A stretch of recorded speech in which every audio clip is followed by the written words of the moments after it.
Hold on, wait a minute. Oh. Yeah, my bad, y'all. I was looking for where the hell the physicality was in today's game and our Falcons, because we damn sure look like we got our lunch money took today. What's going on, people? What is going on? These are yo people here Fuck at that damn AFN.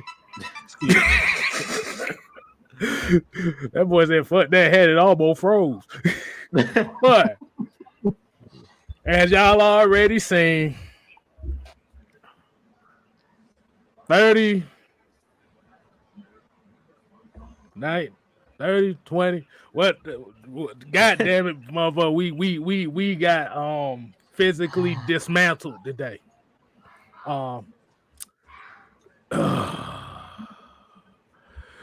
What's up, fellas, man? What do y'all say about this performance, man? Because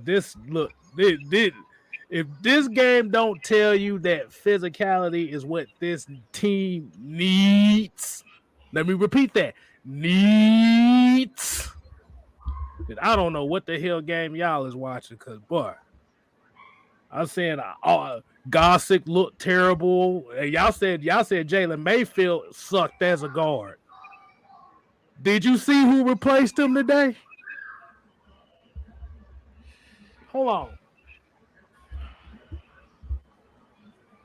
Yeah, man. That I was looking for Gossett because I remember him getting thrown around by Yamada the whole damn game. 2. We need a running back in the worst way right now because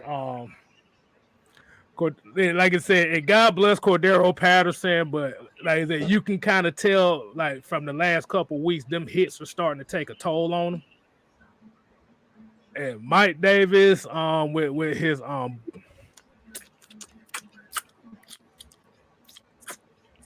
chicken grease from Crisco looking ass dropping balls and shit.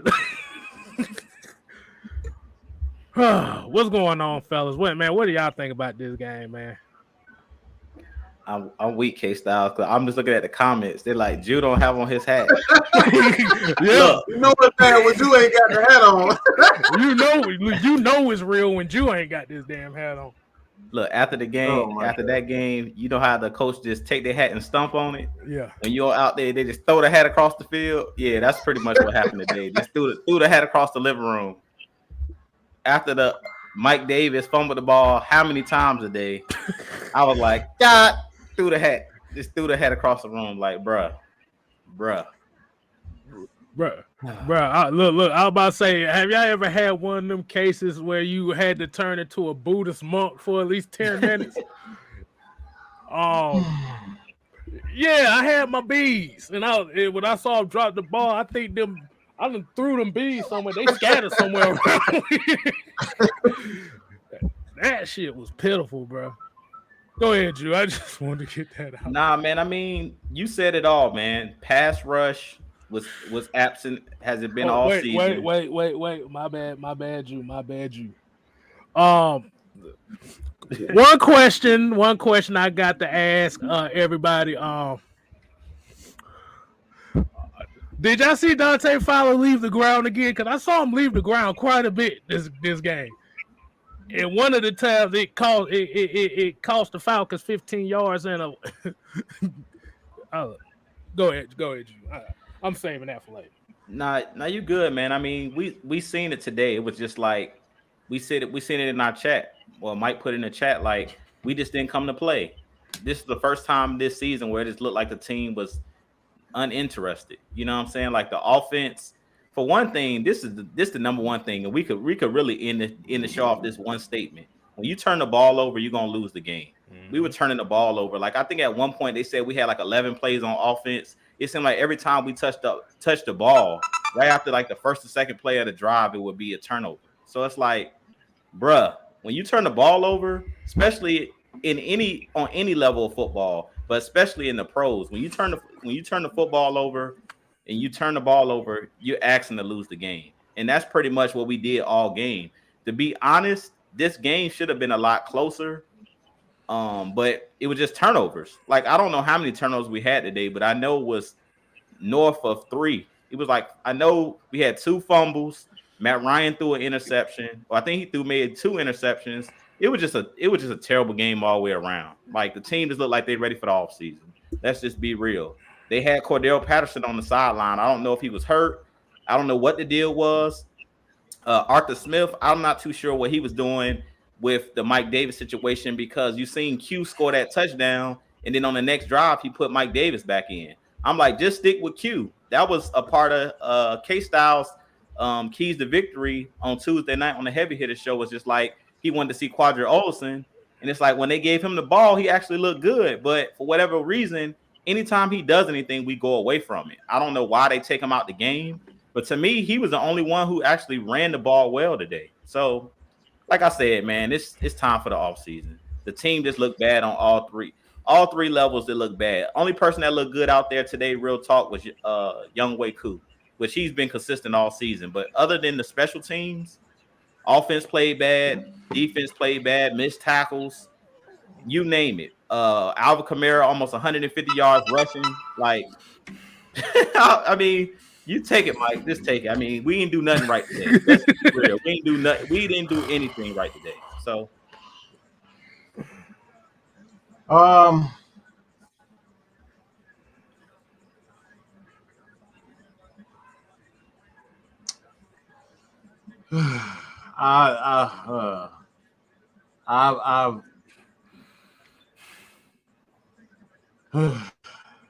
just bear with me.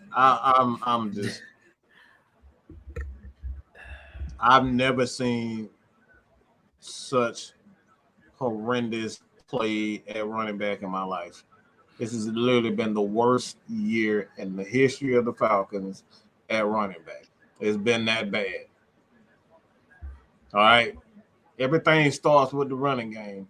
Passing game, offensive line play, everything starts with the running game. If you don't have running backs that can get those yards and alleviate the pressure of, look, all they did all game long was brought everybody. How many times we done said this? They brought everybody up and sent the house. They didn't do anything spectacular. They didn't do anything new. Every team this year since game freaking 1 has brought all their linemen, all their safeties and linebackers and even corners. Everybody was at the line of scrimmage, and we wonder why Cody Gossett, McGarry, old boys up there are struggling. I keep saying that over and over again. Nobody wants to hear it, but if you don't have a running back that's capable of at least threatening the defense, we don't have that. We literally this dude fumbling the ball. He can't block. He missing blocks and coming right at him. We got a wide receiver playing running back. Just think, look, I know everybody pissed off at the offensive line. We pissed off at the wide receivers. But we literally have a wide receiver playing running back. And then the starting running back, this motherfucker act like I don't know, he got, look, this has just been the worst.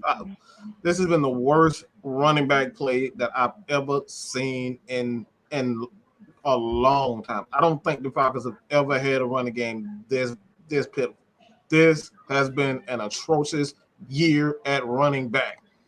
I make fun of our wide receivers, but today it was pitiful. It was absolutely atrocious. I said it before, Cordell Patterson, he's an older guy. I'm not going to give him $20 million. And we saw why today. He didn't have that burst. He didn't look interested. A lot of these guys were just tired this year because they were put in positions where they had to be something that they're not. Cordell Patterson is not a running back. Kyle Pitts was never supposed to be the guy that had this many snaps. They were going to bring him along slowly, but he was forced into a role where he had to be that decoy on the field. Matt Ryan was never supposed to throw these many passes. A lot of these guys were not Caleb McGarry, Mayfield. These guys were not supposed to be in pass protection as much as they supposed to. They did this year. Why? Because of the running game. Mike Davis pretty much ruined the entire season. I know a lot of people want to look at me and say, Mike, now you just been a little bit too harsh. No, I'm not. You were brought here to be the starting running back and a run first team. This is a run first team, okay? We got to understand this is a run first team. And if your running back isn't doing his damn job, you got to go to the second, the third, the fourth, the fifth option. What we've done all year long. And that's why we've struggled. All these guys, if we got all these guys up at the line of scrimmage, that tells you right there. All right. Especially not you can't throw we were throwing screens, we were throwing, we were throwing screens, it was throwing on those wheel routes out, and dude just like he wasn't catching it. He'd catch it and run right into somebody. He's just atrocious. I just hate to say it, like Mike Davis was absolutely garbage all year long. He's been terrible. You can't have an offense without a running game. Period. The reason why Arizona struggled for the last 3, 4, 5 games or so is because they lost their running game. You look at right now, San Francisco is starting to play a lot better because they start running the ball. Everything in the NFL starts with the running game. If you don't have a running game, you're not going to win a lot of games. And it makes your offensive line look much worse than what they actually are because they're not respecting the pass. We don't have a Julio. We don't have a Calvin Ridley. But if we had a running back, that was worth anything, then this is a totally different team. But let me say this real quick about this defense. I don't want to say that they quit, but they look like they were tired. They look like they were tired. They look like they were beat up. And it's only so much you can, I think, really, after they figured out, all right, we're not in the playoffs. Because these are the games that they get up for. This is the Saints. They just look tired. They look tired, and they look uninterested today. I don't want to say uninterested because they did kind of, Matt Ryan and the offense kind of picked it up. But today, the team just looked tired. They just looked like they were worn out. And maybe that's the extra game. I'm not sure, but this is the first time I actually saw that they looked tired. They looked like they was ready for the offseason.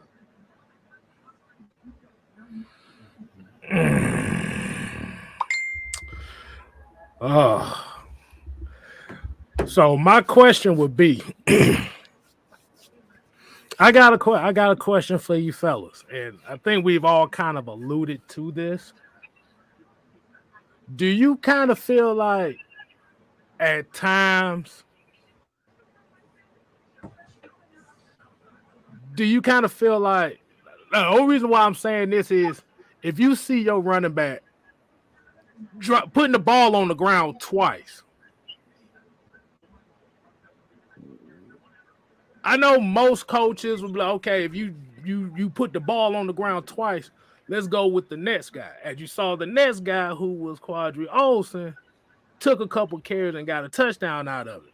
Not saying it just because of that. Do you feel like Arthur Smith got this undying loyalty to get Mike Davis involved after putting the ball on the ground twice? I think it's contractual. I don't think it has anything to do with, because they're still if they get rid of him, early or late, it's still going to cost them money. All right, early, late, it's still going to cost them money. They signed a 2-year deal, and quite frankly, even if you bring back Quadri Olsen, in my opinion, he's going to be back. Just my opinion. There are going to be guys that may.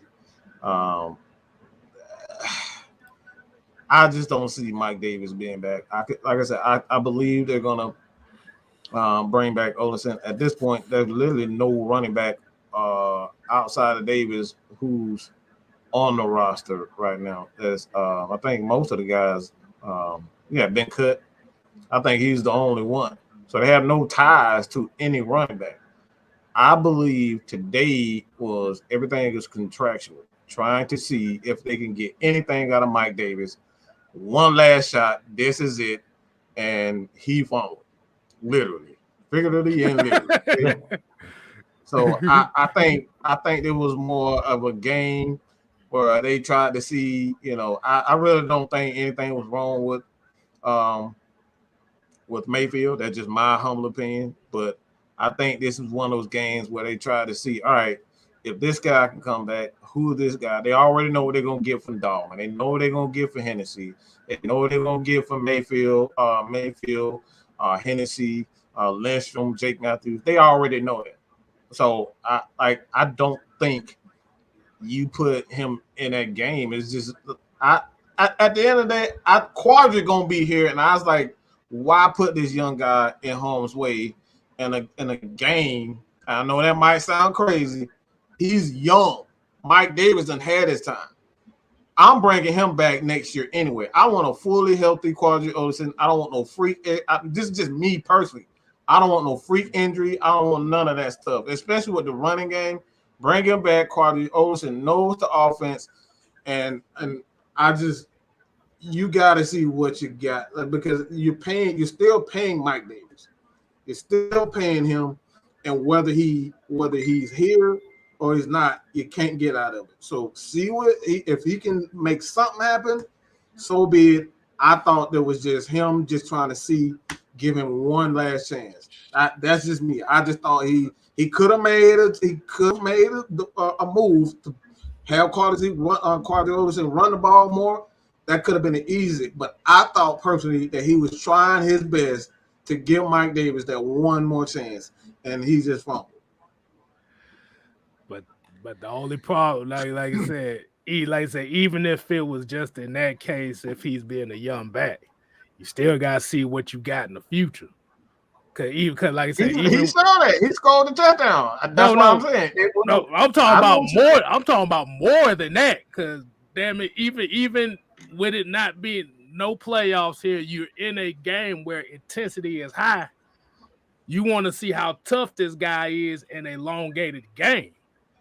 Like I said, we know Mike Davis is gonna cost, but like I said, if he's fumbling the ball and he's missing pass blocking assignments, you down by 18. So hey, shit, go out there, do what you do. Yeah. Now, if he doesn't do any better, you can bring Mike Davis in. But if he goes on a roll, you let him keep going. Right. And me and you kind of had the same line of thinking. I actually am thinking of the same way that you think in K-Styles, but also understand where Mike is coming from because they invested in Mike Davis. My problem was it's not even just this game. I felt like earlier in the season, I didn't see enough of Quadri Olsen. Like I think he played pretty well against the Patriots. In that Thursday night game, he ran pretty well. But after that, we really didn't see much more out of him. And I do think that they were trying to give Mike Davis every chance possible to try to live up to the contract. My problem with it is it looked like Mike Davis lost confidence in himself. Like once CP overtook him as the starter, it seemed like Mike Davis, like he was playing bad at first as the starter originally, but then it looks like once CP kind of took the starting role and actually started starting games and stuff like that, like we would come out with CP in the starting lineup, it seemed like that just killed Mike Davis' confidence. And after that, he couldn't get it back. And we always talk about confidence. Confidence is everything in professional sports. It's everything, even in amateur sports, but definitely in professional sports. Like if you're in the NFL and you're not confident, and that's something that we talked about Isaiah Oliver with early in his career where he just wasn't confident. Like once you get that confidence, that's everything. And I really think that that's what was hurting Mike Davis because like he's never been known for fumbling the football. But today it's like he couldn't hold on to the football. He fumbling the ball. Early in the season, we seen him tripping and slipping on the field and stuff like that, that's all confidence. That's all confidence. So at this point, I hope that Mike Davis is not back next year, even if we have to eat some money. He won't be back. He even if we have to eat some money. Yeah, you can't bring him back because, like Mike said, this was his final audition for like, this is why y'all should keep me around next year. You know what I'm saying? And today he showed us why we shouldn't keep him, because he did the ultimate. It's one thing for just getting 1 yard in the cloud of dust. It's a whole nother thing when you start turning the ball over, because at that point it's like it's no coming back for you, because now you're hurting the whole team. Like getting 1 and 2 yards to carry is one thing, but fumbling the ball, and he was doing it like it was killing drives. Like we come out there, how he talked about the defense being tired. It's because we would come out there first down, second down, fumble, turn the ball right back over where the defense just was on the field for a long drive. So it's like, come on, guy, come on, dude. Like you already haven't been playing well, but now you're doing the ultimate by fumbling. And not only did he fumble once, he fumbled twice. And like Mike said, maybe they were like, after he fumbled the first time, okay, maybe that was a fluke. Let's see if he can bounce back from it. And he came back out and fumbled again. So at this point, he kind of cut himself. Like as much as we're saying like he shouldn't be back, at this point, he just has to regain his confidence. Right now, I'm watching a guy that's just not confident for whatever reason. Mike Davis, he has the skills. Like we see how big a dude he is. He's a stout dude, muscular bound, but he's just not confident. You can look in the man's eyes and see if he's confident. He out there look like he's timid. He looks like he gonna turn the ball over. He don't want the football. So once I seen he didn't want it, I would have took him out the game and just seeing what I had in quadrant and see if we could ride him, and see if we can get some momentum. Because I feel like Mike Davis, every time he touched the ball or he was out on the field, it was just like a momentum killer. You know what I'm saying? I feel like Quadri kind of came in and gave us a spark.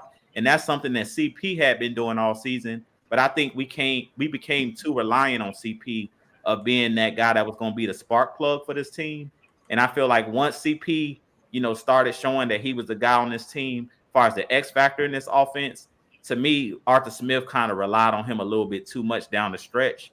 And I think that came back to bite us in the tail, because now when you go back to a guy like Mike Davis, he has no confidence. Like Mike Davis even realized that Arthur Smith and those guys really didn't trust him anymore. And we had a $2 super chat here from Jerron Way saying, "What the hell is going on here?" I guess he's talking about his Vince Lombardi voice. Yeah, so definitely appreciate that. Hey man. Like I said before, I'm just more disappointed in this. I'm just more disappointed in this defense than anything, and in particular, just the guys up front. I didn't expect Ogundeji to come out and just immediately have an impact season as a rookie. That very seldom happened. Marlon Davidson, a lot of those guys. Like I didn't expect those guys to have a upstanding. Like we needed guys that have set the tempo, and those are veteran guys that were supposed to set the tempo. So for me personally, that's why I say, even with Mike Davis, I don't want to put a lot of that right now. I think they know what they got in Quadri Olsen, and I honestly think he's going to be the starting running back next year. I don't see how he's not going to be the starting running back. He's the most talented back that we have at this moment. They can re-sign him. I think people are it's going to be a market for him. If I'm not mistaken, he is a free agent going in, but they've already invested, time in him, kind of reconditioning him as far as like his running style. So they invested in Quadri Olsen. So I don't see them not bringing him back. I got a question, Mike. Is Caleb Huntley still on this roster? Is he on the practice squad still? No, I think they cut him. They cut him. Okay. So that's why I say I think really next year they're gonna really invest in Quadri, because like at this moment, what you gonna do? You're gonna bring back Cordero Patterson. I think that's the foregone conclusion. But you can't have Cordero running as much as they did. They have to invest in a running back who knows the system. But at this time, like I said, Jesus Christ, you could be. Go ahead, Jude. I'm shocked at how bad running back play was for him. I think we're gonna draft somebody, Mike. That's all I was gonna say. I think we're gonna draft somebody. To be honest, to be completely honest with you, and I said this, and I think in a heavy hitter show, I was really shocked that they didn't draft a running back because we know that this is a run first scheme. I think that they did think that Mike Davis was that guy, but I still thought that they were gonna draft somebody, even if it was maybe in like the 4th or 5th round. In this draft, I think they're gonna draft the running back higher, probably no later than the third or 4th round. They're gonna maybe even higher than that, depending on if we move back. But they're gonna definitely draft the running back too. So I'm not worried about. I do think that they'll try to bring Quadre back because I don't think that it's gonna be the market is not gonna be that high for a guy like Quadre Olsen because people don't know what he is. But I think that we will still gonna draft somebody that's gonna come in and compete for the starting role, and then you can kind of use Cordell Patterson as a Swiss Army knife, which he is. Right. He's not a traditional running back. Like early in the season, you've seen him used as a Swiss Army knife. They had him out at wide receiver, but you've seen as the year went on, he really became like the primary running back, and that's when you saw him start to wear down. So I think next year you're gonna see like a 3 or 4 headed monster in the backfield. I don't think it's gonna be one main guy. I think you're gonna see guys subbing in and out, do different packages because that's what Arthur Smith likes to do anyway. I don't think you're gonna see any more bell cows, but I think, like y'all said, Mike Davis gonna get cut. Quadre will probably come back. CP will come back, and then I think they'll draft 1 or 2 running backs. I wouldn't be surprised if they either draft one and then bring in another one in free agency, like just a veteran, like journeyman, like how we did early in preseason when we had Deontay Foreman on the team. I think they might do that, or bring somebody back that's familiar with the scheme. Because, like I was talking about, Caleb Huntley. If he hits the waiver wire again, they might try to bring him back because he'll be cheap to bring in. Familiar and cheaper and familiar, yeah. Boy, I almost forgot what I was about to say here. There's another thing. There's another thing we have to talk about too, which kind of cost us in this game as well. Is the penalties.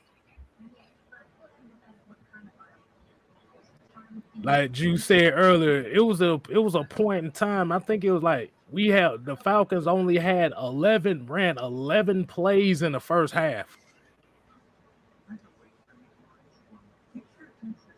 That's crazy. Y'all probably asking, how do you run 11 plays damn near in the whole half?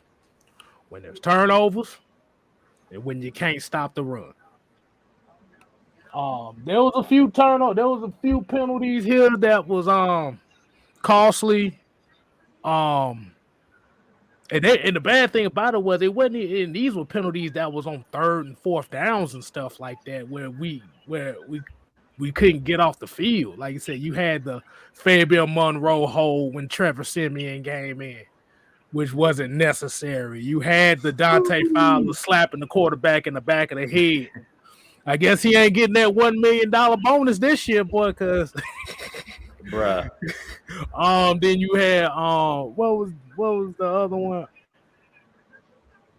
Like I said, we couldn't get right. It was a lot of Fabian Monroe had a couple holding calls where I'm just like, dude, you're not even trying to backpedal or nothing. You just holding the guy. Like, bruh. Trust yourself. He went right to the guy and just started hugging him. Like, bro, what are you doing? What are you doing, bro? Like once again, Jude, this came to another one of those points of keys that I was talking about on the heavy hitters. Penalties was gonna play a factor. Yeah. And it damn sure did. I said you can have a rage, you can play with intensity, but you have to play controlled intensity. And today we didn't play with no controlled intensity. Like I said, a lot of our penalties came on 3rd downs where we could have got them off the field. I mean, I'll say this about the offense. They were a lot more aggressive in the passing game. the wide receivers just like they ain't no good. They just shit. Hey, look, bro. I'm about to tell you right now. I think Russell Gage done earned his opportunity to come back today. Russell Gage a dog. He earned that today. He did. He earned that. He did. And plus, Matt needs somebody. He needs somebody else he can trust outside of Calvin. Yeah, Hayden. I think Hayden Hurst will be back also. Yeah, he's just one of those guys. He's a dirty worker. Mm-hmm. And, you think so, Mike? I think. That's a bomb. That's a bomb right there, Mike. You got to say that one. You got to say that one with more authority. You shot me with that one. That's a bold prediction. No, I think he needs a dirty worker. He needs dirty workers that go out and do the block stuff because he's been used majority as a blocker.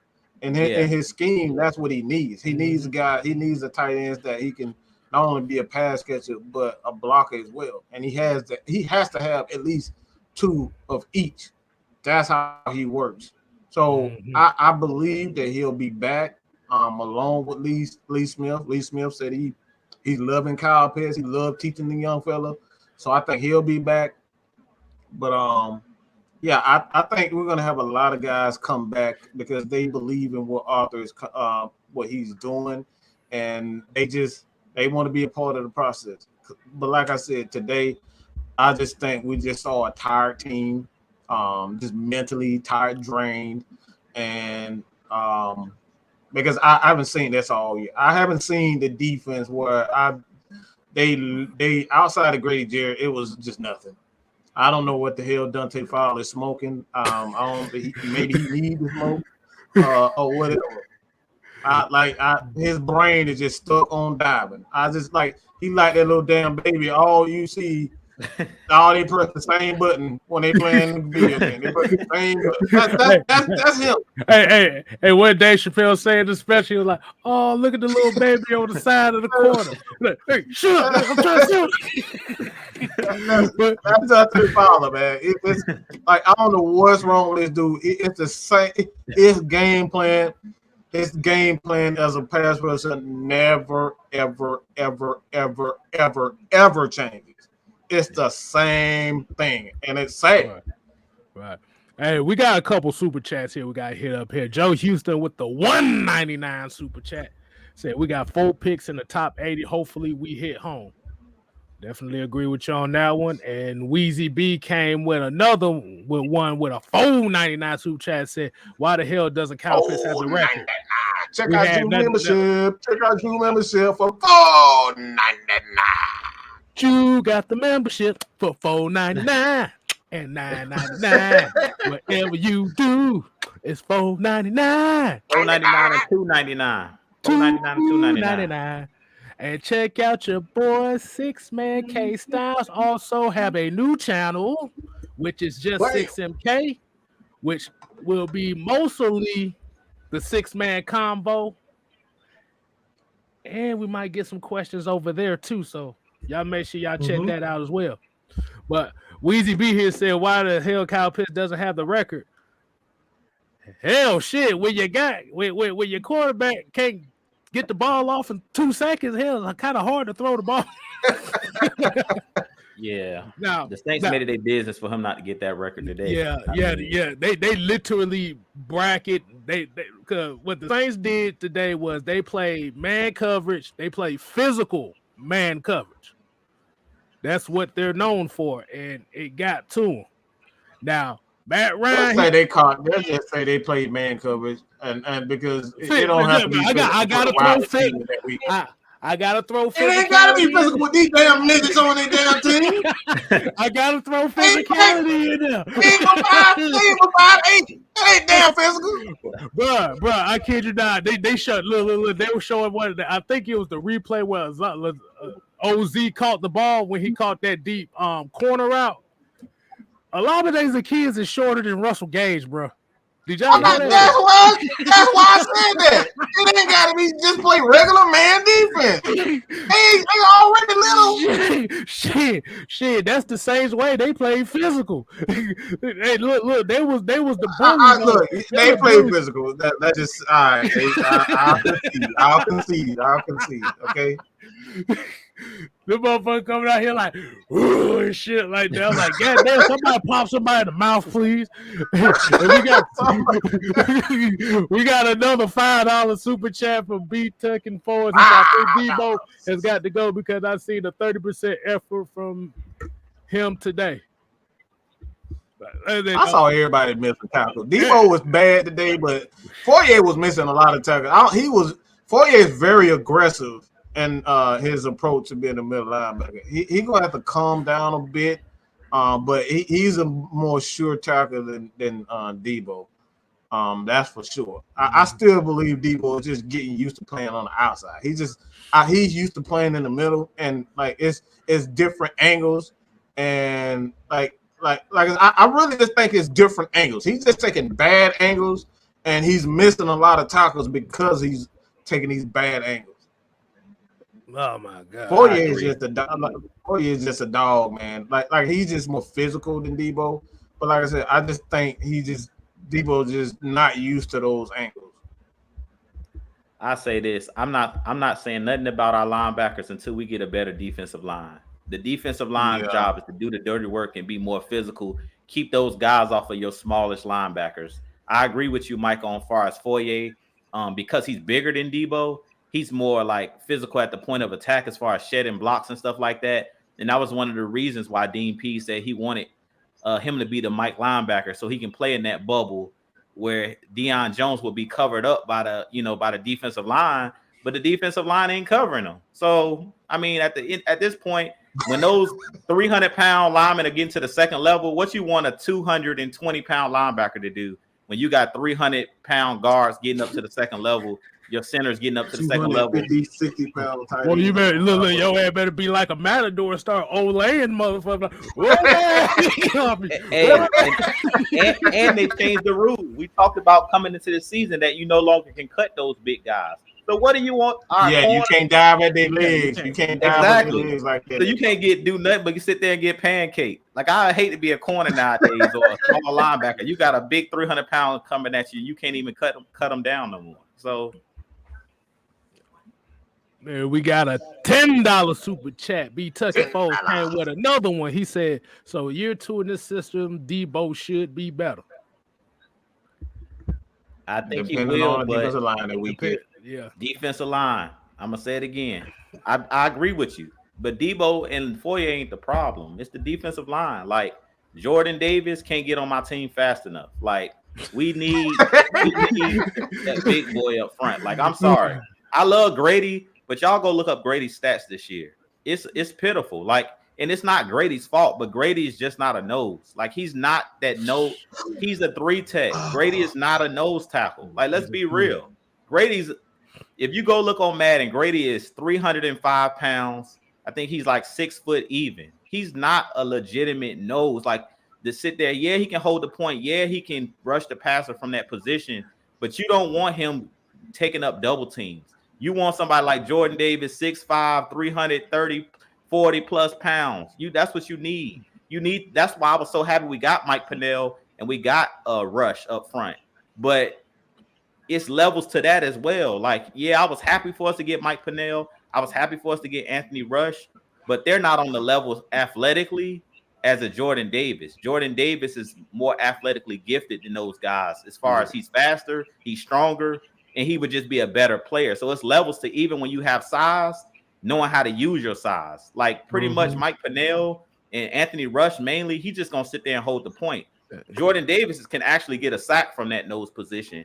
He can get a tackle in the backfield in that position because of his athleticism. So we need that type of freak on our defense. Like, let's just be real. Grady's not that guy. Grady's a 3-tech. Let's just be real. He's a 3-tech. He's not a nose. He's playing outside of his position. That's the reason you've seen Dean Pease try to move him to defensive end on certain plays, because he's like, Grady can only do so much at just sitting there holding the point. Like, he needs a running mate. We've been saying that for I don't know how long, since 2016 or since we lost Dontari Poe. He needs a running mate. It's just the bottom line. Grady needs a running mate. And we got a couple more super chats here. We got Ted Sports and Gaming with the $1.99 super chat. He said, hopefully wide receiver first, second round D line, and fourth round running back. The sad thing about it is we need all of those, so we don't know what order that they're gonna go with that, but it's definitely gonna be a need in all of those. And then we also got another one here from Trey with the $4.99 super chat. He said every run play our D line was pushed into Dion and Fourier and Walker. That's exactly, and like I said, I was one of those guys. Then, like I said, and Jew, that sounded very familiar. Doesn't that sound like somebody did a video that said that same exact thing? Yeah. Who said who did the y'all video? Go check, look, tell them y'all go check my boy out, man. K Styles did a great video on Jordan Davis. And look, if y'all don't want to listen to somebody preach like Jew, that's gonna give you a 10-minute synopsis on the player, go check out my boy K Styles. If you're a busy person, you don't got time to sit there and listen to. I'm in the middle. I'm in the middle. If you don't got time to listen to 10 minutes of me ranting, go listen to K Styles, man. He gonna give you that quick 3 to 5 minute synopsis, maybe even shorter than that, and he gonna break it down and give it to you straight up. He said he the next Calais Campbell, and hey, I agree. That was the perfect comparison. Like, I really think that Jordan Davis has a great chance of being a Calais Campbell type, and that's what we need. Like, this Falcons team, you heard K Styles. The first thing he said was physicality. When you play the Saints, any team, but when you play the Saints especially, you got to be physical or you're going to get bullied, because that's what they do. They big up front. They talk trash. They big and strong up front. They don't have a bunch of quick guys on their defensive line. Onyemata, Cam Jordan, those guys are not trying to beat you with speed. They beating you with straight power. And I don't know if you guys saw today, and I just kind of want to jump into this really quick. I don't know if y'all seen Caleb McGarry today. Oh God, please don't talk about that sack he gave up. Please don't talk about that sack. Yeah, I'm just talking about mainly most of the game. Like, he was getting thrown around. I was like, I might need this. I might need to see Matt Gono. As much as I was like, Caleb McGarry, people been bringing it to me like, what do you think about Caleb McGarry? But after watching him today, I was disappointed. Like, to me, he was getting ragdolled a lot today, and he's been in the league a little bit now where he should have that grown man strength where he shouldn't be getting thrown around like he was getting thrown around today. He was getting bullied. Today, he was really, like, he stood out to me when I was watching the offensive line, because you guys know I focus on the trenches. Cam Jordan was giving him everything he wanted. And I was like, man, yeah, I won't see the footwork. I won't see the right technique from a guy like Caleb McGarry. At this point, it's like, I'm not saying he a bust, but he looked real bad today. His technique looked bad. Lord have mercy, boy. And I just talk about just that one sack in general. Like I said, the whole offensive line really didn't play it particularly well. Everybody played like shit. Everybody played like shit. Everybody. Bad penalties. Jake Matthews had quite a few. Matt Ryan got smashed on the play because of Jake Matthews. He let go. So it was the offensive line outside of Chris Lindstrom, man. Like, everybody was terrible. It was absolutely terrible, man. Right. Like I said, man, at the end of the day, I say it all the time. I said it earlier. None of that matters when you don't have a running back that could at least pose a threat to the defense. You got to get those linebackers off the line. And if you don't have one, you don't have the running backs. But they didn't respect our running backs at all. Like, all they did all game was send AA and B blitzes all game long. That was the sole purpose of their game plan. So go ahead and get those super chats. Yeah, I got you. We got a $4.99 super chat from Zay the Finesser. He said, if y'all could have any player from around the league on this team right now, who would it be regardless of cap space? Ooh. That's easy. Go ahead. Now go ahead, Mike. As I gotta go with probably Orlando Brown, the offensive tackle for Kansas City. Just because he's big, physical, and the more offensive linemen that you have, the better. And you could do a number of things with not only Mayfield, Caleb McGarry. you can mold those guys to kind of mismatch. But like at this point, you got to get a third and fourth row. You got to get a guy. And I don't want what I don't want. I don't want Mayfield at tackle. Mayfield, you think Caleb McGarry pitiful? Y'all need to go back and watch those 4 preseason games of him on outside. We look at Mayfield on the outside against even third and fourth outside linebacker. He was getting trashed even then. So I want Mayfield inside, and maybe that's where Caleb McGarry needs to be. But I'm going to get a guy like Brown. I just think he is probably one of the young premier tackles in the league, and I want him. Who would you say on that, Drew? Y'all know I'm going defensive line. It'll have to probably be like someone like a TJ Watt, probably like TJ Watt, or somebody on the inside with Grady that can like dominate. But I don't know really. Maybe Aaron Donald, but to me, Aaron Donald is like he's not the biggest guy either. So I'll say TJ Watt because we've really been struggling with the edge. And I think that TJ Watt is a guy I wanted us to draft when we took Tack. I just think TJ Watt you need somebody that they have the game plan for on the outside who can win one-on-one situations. Like I feel like if you're going to rely on blitzing all the time, you put your back in. Like Dean Pease was kind of like he was handcuffed. You know what I'm saying? Like he was handcuffed because it's like if I don't blitz, our secondary. You see what Fabian Moreau and those guys were doing on third down, holding and stuff like that. So he's like, to get the quarterback off the spot, since we're not getting home with 4, I gotta send somebody because nobody's beating one-on-one, beating it one-on-one on the edge. So I said TJ Watt. If you get somebody like a TJ Watt on the edge that you have to chip, that running back can't just leak out, or that tight end can't just leak out. You gotta worry about blocking him and game planning for him. You make it hell for the offense because now they got to slide the protection. You got all this extra stuff you got to do. So I'll say TJ Watt because right now he's playing probably the best on the edge, but there's a lot of edge guys that I could go with, but I'll just say TJ Watt. Very, very interesting way of thinking. I like it. I say mine is kind of a tough one because I'm kind of torn. I'm gonna have to go within the division. I'm gonna have to go within the division on this one. I say Vita Vea. Yeah, I couldn't think of a big dude that was like still in his prime. You know what I'm saying? I was gonna say like Fletcher Cox, but I'm like Fletcher Cox is kind of out of his prime. But Vita Vea, that's probably the perfect name, K Styles. You hit it on the head. Vita Vea, man.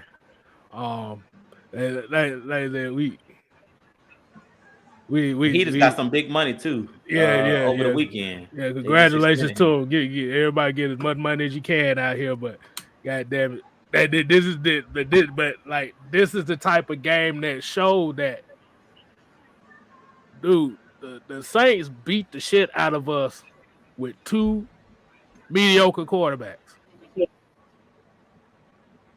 Let's just call it what it is. They're both mediocre. They beat the shit out of us. Why? Because they ran the damn ball. They were physical on the Falcons' ass. That's why I gotta go offensive line. Yeah. Hey, shit, offensive line, defensive line, shit. The trenches. Well, we all said the trenches. The trenches need help, bro. I want a bull. I want to like at the end of the day, I want to get back to running the damn ball. That's why I say, because even if you run the ball, it'll mask those deficiencies on the defensive side of the ball. Because they're not going to be on the field as long. So that's the only reason why I say I don't disagree, but I'm tired of not running the damn ball at this point. We got to get a running back, and we got to get some. We got to get rotational guys up front, at least, because my thing is I really don't know how good the offensive line is because we don't have a running game. I really don't know how good they are. I know how bad the defense is, but I don't know how good the running. Like, this is why you got to go out and get more offensive linemen so they compete And then if things start happening because, Mayfield has been benched, McGarrett's been benched, somebody's been benched, you can say, okay, these guys wasn't that good. I know we ain't got shit on the defense side of the ball. So it don't take a brain. It don't take a brain surgeon to see we don't have shit on the defense side. Right. I don't know what we got on the offensive side of the ball because we can't run the running backs are trash. I hate to say it. CP is not. He already said he had issues with pass protection, so that's one of the main reasons why he wasn't in the game. He admitted that this year that he has protection issues. So everybody's wondering why he wasn't playing. That's why he doesn't understand pass protection because he's not a running back, and that's why I say if we don't have a running back, how can we really know how good our offensive line is? So until I see more from the running backs, I'm a hold on, drafting offensive linemen because I need to see what a good running back can do for this offense. We don't know anything. We saw earlier this year with CP, he got to a hot start, but he's not a running back. I just keep it real. Yeah. And Super Cantor 85 here with the $5 super chat. He said the Falcons need to play the emotional damage clip after every game. I don't even know what. I mean, that shit is all null and void when you got Mike Davis on. He gonna just fumble. He gonna fumble when he cry. He gonna fumble when he ain't. So, I'm about to say if you need a new method of protection and contraceptive for as far as not what was it, of birth control. Just play a clip of Mike Davis, Stephen Means, and Tyler Davidson. You will guarantee to have no kids. Damn, really? That was ridiculous. I'm sorry. That wasn't cool at all, K-Style. That was fucked up. That was fucked up. Yeah. It was actually it wasn't as bad what I was gonna actually say, but I'm just I actually was about to take a joke from one of my favorite comedians, Corey Holcomb. He said something about Steinfeld on stage. He said Steinfeld he used the term. The term he used was for stinking up the joint or being really bad on stage. I'm going to be kind of explicit here. I'm going to take kind of Mike's approach to what he did on the heavy hitters. This dude literally said Jerry Seinfeld ate the whole dick on stage, which basically means he sucked that badly. That's why I didn't want to go there. Yeah. Nah, wait, don't go there. Exactly, I didn't want to go there. But yeah, man, it's whole bunch. There was like a whole bunch of things was going wrong, man. It's the running game wasn't there. We wasn't tackling. Like I said, protection wasn't there. Oh God, look at this comment. Said he wouldn't last 15 seconds and Booty Talk 12. I thought that shit ain't going nowhere, bro. Oh my God, really? Oh wow. But I gotta talk I gotta talk about this. It was something that I thought about in the game. You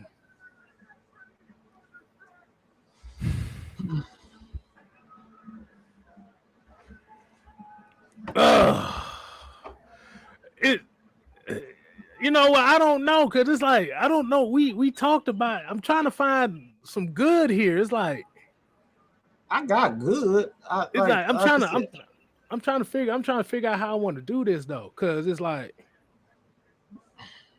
Russell Gage and Hayden Hurst to me, like a lot of people will say, like they don't need to be back next year. Well, I think we've already addressed this, but bruh, like this is the only heart that you saw. Like I said, Kyle Pitts, he still had he. I don't care what nobody said. Kyle Pitts was still kind of banged up, but they had him bracketed, so you wasn't gonna see that. Damn, I don't know. Go ahead, Mike. I done had a brain fart there. I forgot exactly what I was about to say while I was saying it. Like I said, I don't think there's still a lot, a lot of positive with this team. But when you don't have when you go against a team that can run the ball and play solid defense, you look a lot worse than what you actually are. Because they're just dominating the time of possession, and quite frankly, that's what it really was. And you add penalties on top of it, again, you just look a lot worse than what you actually are. We still got good players with CP, Kyle Pitts, Russell Gage. You still got some pretty good offensive linemen up front. But again, like when you don't have a running game, none of that shit matters. And we can sit up here and talk about the offensive line all you want to. We can sit up here and talk about, wide receivers can't get open, but none of that shit matters if you don't have a running back. We don't have a running back. Okay? We gotta understand that. It doesn't matter how good or how sorry you think an offensive lineman is. We will never know how good this offensive line really is until we get a running back or running backs that can at least do something and open the game up. I know we want to wide receivers, and I know we definitely need to improve our wide receivers, but we got to prove these running backs have been. Cordero Patterson is not a running back. I want people to understand that. He's not a running back. He's a playmaker. That's what he's here to do. We don't have a running back. The running back that we have sucks. Okay? Okay. I remember what I was gonna say. Let's look at some box score numbers, shall we? This is what we're gonna talk about. These are the main keys that I want to talk about here. Time of possession. New Orleans. 39 minutes, 17 seconds. Falcons. 20 minutes, 43 seconds. New Orleans ran the ball for 195 yards total to our 62. Saints had 71. Saints had 71 plays to the Falcons 48.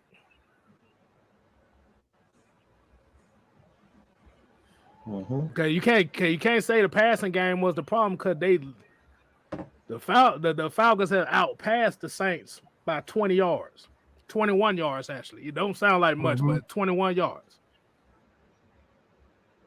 Hold on, let me read this other part. 22 first downs to 13. That's a ball control game. That's trench warfare right there. Most teams get 48 plays within in 2.5 quarters. Falcons have 48 plays throughout the entire game.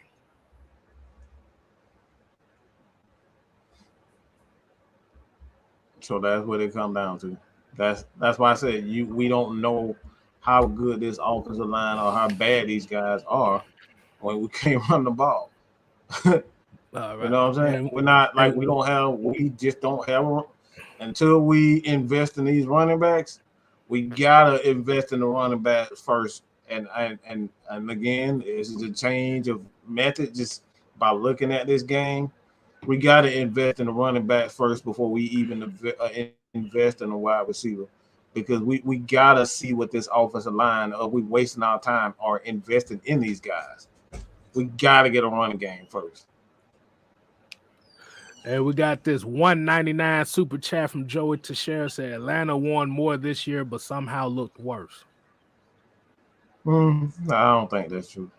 Yeah, I don't think we look worse. We look better than last year. The reason we look better because we won the close games. Like last year, if you guys remember, we couldn't win all of those one possession games for the most part. We was like 1-8 or something crazy. Like you can't look no worse than not recovering that onside kick. That'll be the worst thing we ever did in Atlanta Falcons history. So I don't want to hear that because that's just not even knowing the rules of football, not knowing to recover an onside kick. Like that was probably the worst thing I've seen since being a football fan in general.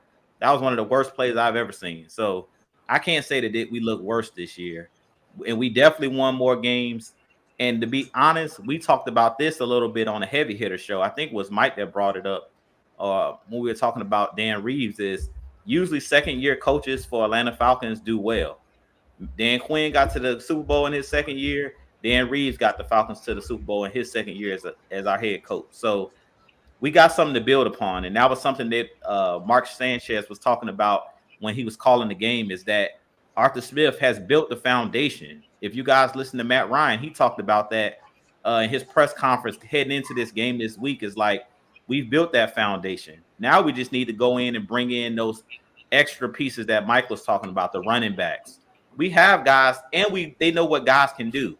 We've seen what Russell Gage can do with a bigger role. So now think about it. If you go in and bring in, say, another top wide receiver, you basically put Russell Gage back at like that third wide receiver back in the slot where he was dominant. Because we seen him this year playing on the outside and he did all right. So if you put him back at his natural position, which is really the slot wide receiver, can't no nickel cover for the most part cover Russell Gage in the slot. Like this year, he actually played better than I thought he would play outside. So if you go in and get another guy along with Kyle Pitts that's physical and big, that can do, you pretty much run all of the routes and beat man-to-man coverage and press coverage, I think this team will be a lot better. And then if you limit CP's role, where later in the season he's not drained and he's not worn down, I think this team is going to be way more explosive and score a lot more points next year. But we got a couple positions that we have to address. And we have guys coming back. Like we ain't talked about Matt Gono. He's a guy I keep bringing up because last year when he played really well. So he could easily be that starting right tackle, or he could easily overtake somebody at that guard position. He may overtake Jalen Mayfield. And then what that does, a lot of people think, well, you throw those guys away. No, we wouldn't throw them away. You create depth at that point. Like think about Jalen Mayfield being a backup. Like that, you have crazy depth at that point because we've seen Jalen Mayfield as a starter. So just imagine having Jalen Mayfield. Just imagine having Caleb McGarry, where these guys are coming off the bench in case somebody gets hurt, or even just having Matt Gono as that swing tackle like we used them a year ago.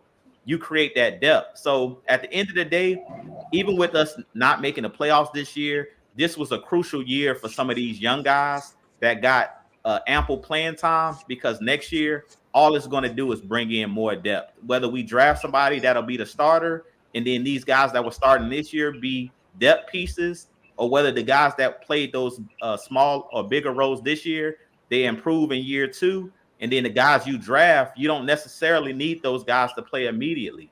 You have that depth, because really that's what this Falcons team was missing, was depth. We have no depth on this team for the most part.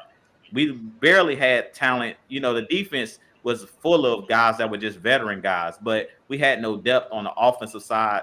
And then guys, you know, like Calvin Ridley and guys that weren't here just made our depth even worse. So I really think at this point, the foundation and the ground has been set.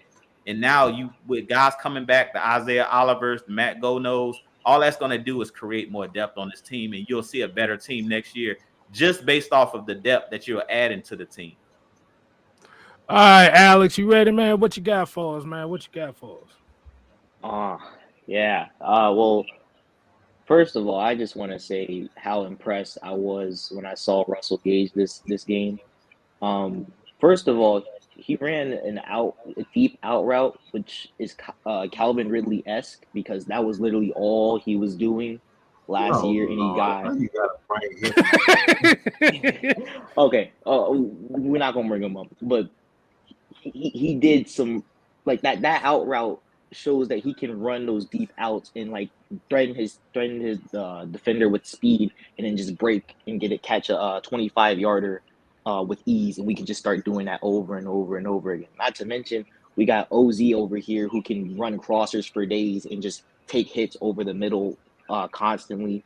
We have Tajay Sharp who can get open underneath relatively frequently. We got I saw some stuff that I was impressed with, but mainly Russell Gage, like he lit it up this game, and I loved it. I love when I see stuff like that. Like at this point, you can't tell me that Russell Gage is not a number 2 wide receiver. Like he excels at being a number 3, but he can be a number 2 wide receiver. Like I loved what I saw, and his stats sure prove that. Hey man, we got a $5 super chat. $5 from Dez Diggs said, "Yeah, this was a tough season. Definitely start with the trenches. Definitely need a running back. I wish they would have ran Quadri Olsen more though." Yeah, we said that earlier. Like, yeah, Q, he just was a downhill. Like to me, Q was everything that I thought that Mike Davis was going to be. Like when you watch Q play, it's not a lot of dancing. It's just he hits the hole, he goes straight downhill. Like on the play that he scored the touchdown on, a Saints player tried to tackle him. Basically, he had him dead to rights.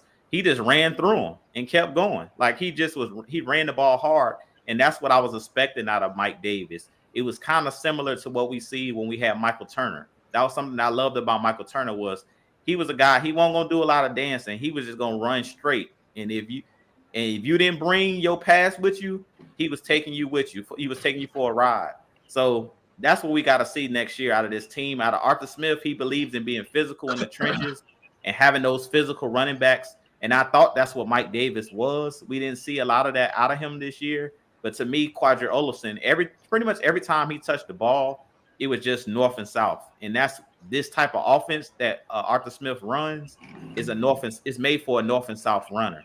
And you just got to hit the hole hard. Mike talked about that in Heavy Hitter Show. When you hit that hole downhill, you got to hit it hard. It ain't no second guessing. You got to hit it. That's just it. That's what she said. That's what she said. You said you better hit that. Again, man, I gotta reiterate this. We will never know the true identity and how good this offensive line is until we get running backs who can hit the hole properly. I said it before and I'll say it again. We got to get a running back. The reason why this offense wasn't as explosive as it should have been, even with the wide receivers that we have, is because our running game was absolutely atrocious. Boy, that boy, I just say it like that. Yeah, but got a question too. I got a question too. This for some of the people that might have just tuned in here.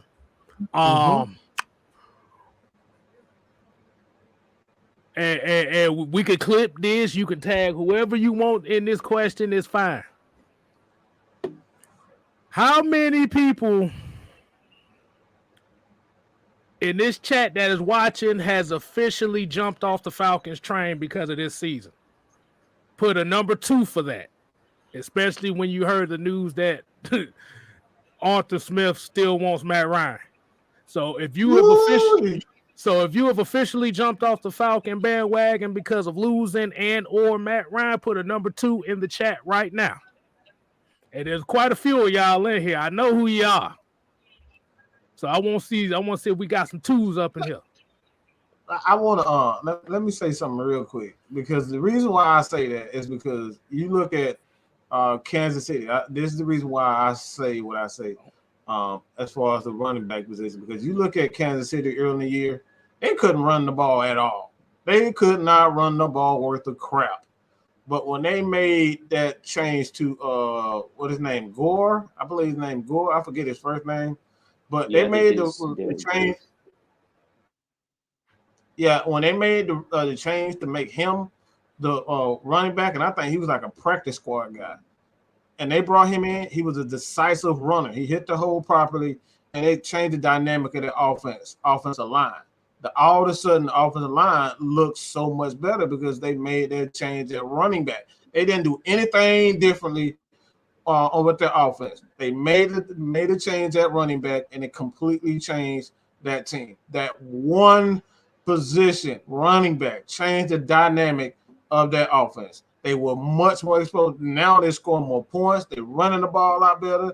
The defense is still a little bit suspect, but running back. This is why I said we gotta invest in running backs. We gotta at least go out and get someone, maybe a veteran running back that go alongside a guy like Quadri, and then you get a couple backs in the draft. But you gotta invest in the running game because, like I said, you will not know what this offensive line is until you get there.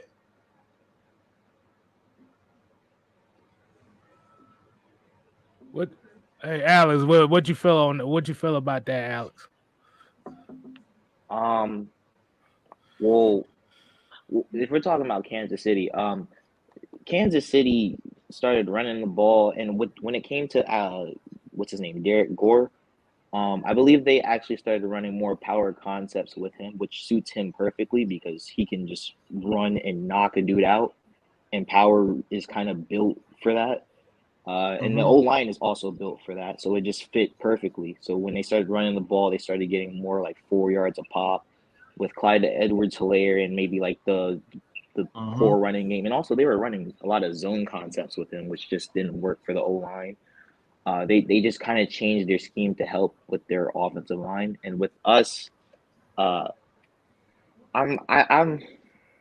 kind of okay with our run game. Like Quadre showed to me today that he can run and be really good with his vision when it comes to zone concepts, which I didn't see in the Patriots game. I only saw the fact that he could run duo, and that wasn't really that impressive to me because we didn't run duo at all except with Quadre. But I like the fact that Arthur Smith knows when we can run the ball. We can start running from too high. We can start running from shotgun. Like, he's not afraid to run the ball, and I think that Quadre showed a lot today. Like, he showed, yeah, keep me, I'm here, and I like that.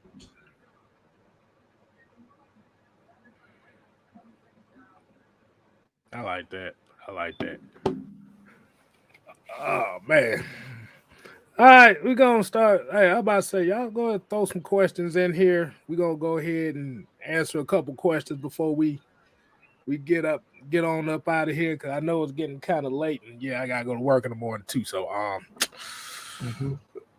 let me see. We got questions here.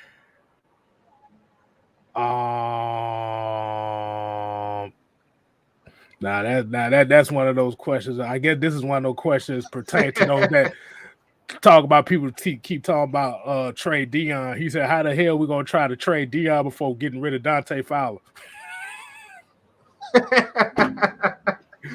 Oh man. But and Dion ain't going no. Like I said, the only way Dion is gonna go anywhere if it's like a last desperation thing that they need for salary cap reasons.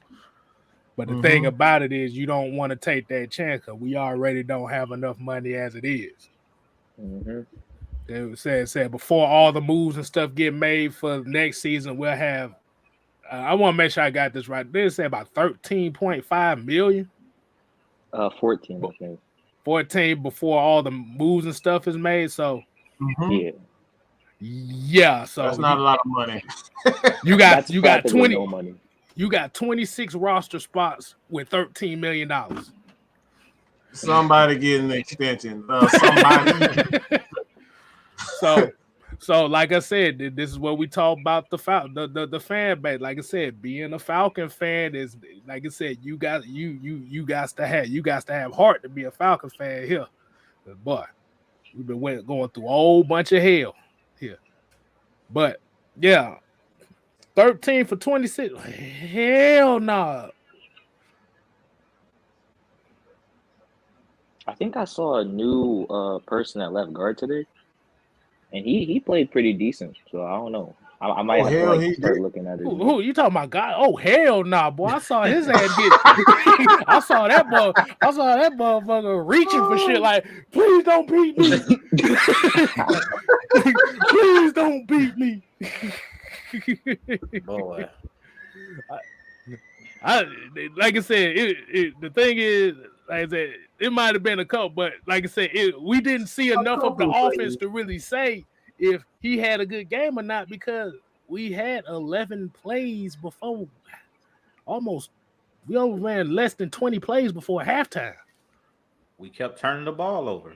That's what I was talking about. Like, you turn the ball over, that's the recipe for losing the game. Like, we were turning the ball over left and right. It's like they asked Arthur Smith at halftime, what can we do? He's like, how can you gain a rhythm? He's like, stop turning the ball over. That's exactly what they said during the telecast. It's like, you turn the ball over, you can't produce if you don't got the ball. You know what I'm saying? Those guys were on the sideline. So it's like most of the game, they kept showing Matt Ryan. He was on the sideline. They kept panning over to him, showing him on the sideline drinking Gatorade and just standing there with his arms folded watching. But like you said, they kept our defense on the field. They couldn't get off the field. Like, we couldn't stop the run. Alvin Kamara single-handedly had like 150 yards rushing. So you can't stop the run. Third downs, can't get off the field. And turning the ball over, that's a recipe for a disaster. So, all right. So as Will, what's going on, man? What's going on? What's good, Will? What's up, man? What you got for the people? No, I thought I'd come in and kind of air my grievances, as it were. I think Russell Gage balled out. I think he's clearly showed that he can be a wide receiver too, depending on what we do with the draft or the free agency. I think Boye is definitely showing out. I mean, from what I can see on Twitter, he's got the seventh most tackles in a season all time. So we can I think we really need to hold on to him. So I think there's positives there, and I think coach definitely thinks that we're in a position where we can build from, and I agree with him, to be honest. I've kind of chilled out a bit now, sort of zen thought about things, so I'm not quite as pissed off as I was when I messaged you guys earlier. Will was not happy. Oh boy, I already know. We all wasn't happy about that one. Yeah, not a good look. Well, go ahead, Gabe. I had a question too. It was one particular play call I wanted to get y'all thoughts on. It was the shovel pass on 4th and 3. Do you think that was too cute? I just thought it was a good play by Cam. Like, in hindsight, you was like, all right, what the hell are you doing? It's a shovel play, but he was wide open, but Cam just hit the ball. Like I said, and sometimes like calls are bad calls when this shit doesn't go right. When it doesn't go well, he's like, all right, what the hell are you doing? But if he gets that pass, Quadra's wide open. He's wide. Nobody expected it. He's wide open. He's sitting there by himself. But I mean, you can say it's too cute. I mean, I agree if you say, it was too cute. It was too cute, but in hindsight, 2020, man, like I said, if it works, it's a good play. If it doesn't, you saying, all right, what the hell are you doing? So I didn't like the run behind. I believe it was before. I didn't like that run. I didn't like that one. I wasn't a fan of. You would have been better off bouncing that outside. Have a outside zone run or something like that on that one. That's what I didn't like, but the run play. But the Saints did something a little bit. They did something here this game. I think this is why Caleb McGarry didn't look too good. Well, they did a lot of Cam Jordan standing up in a 2-point stance in this game. Yeah, he's been doing it all year. He's been doing it all. See, I didn't see. Remember, I was in the hospital the first game, so I didn't get a chance to see the first game. He wasn't doing that early in the year, but later in the year, that's how he went on to that 5-6 sacks in a row. Something a crazy streak because they've been using him standing up because they don't know if he's gonna blitz or jump out. So it's like they like to blitz off of that, so you can't tell when he's coming. But like that's been that small tweak that they made, with Cam. Okay, yeah. I just wanted to make sure I wasn't the only one that caught that.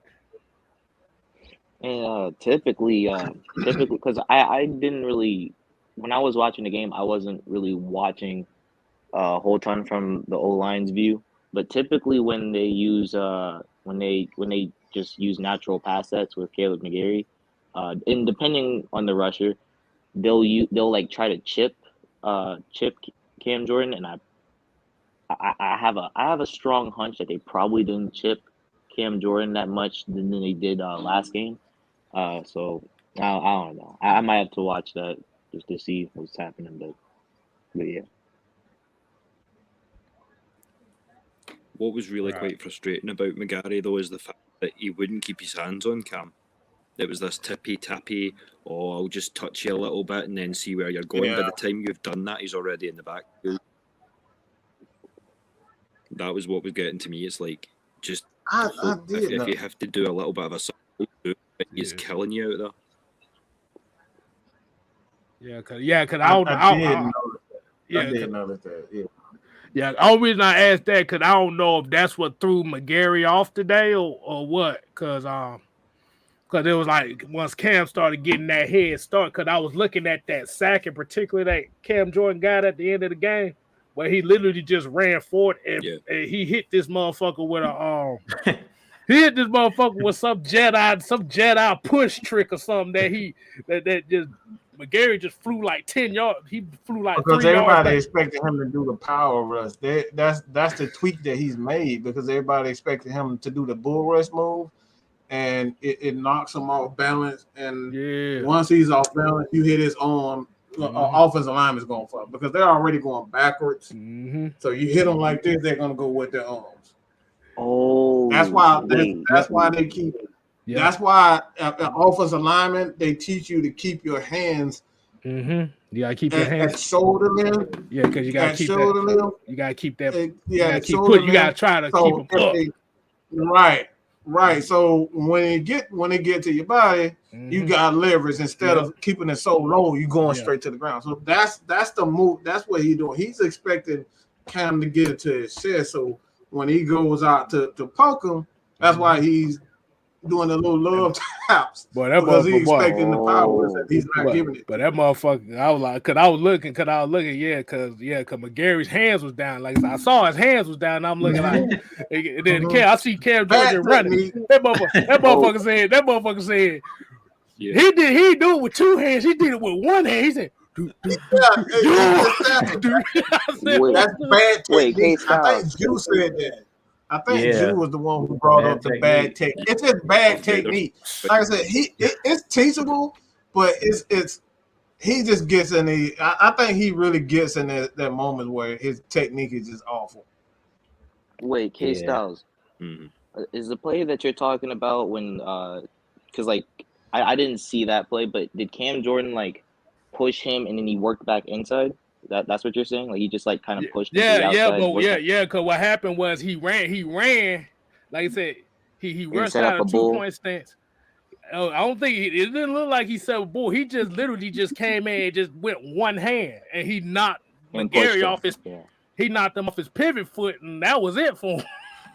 That's actually something that he's been struggling with the entire year. Like that's actually how what's his name, Ojolari beat him and got that sack fumble. That's how I think someone in the Cowboys game may have did that.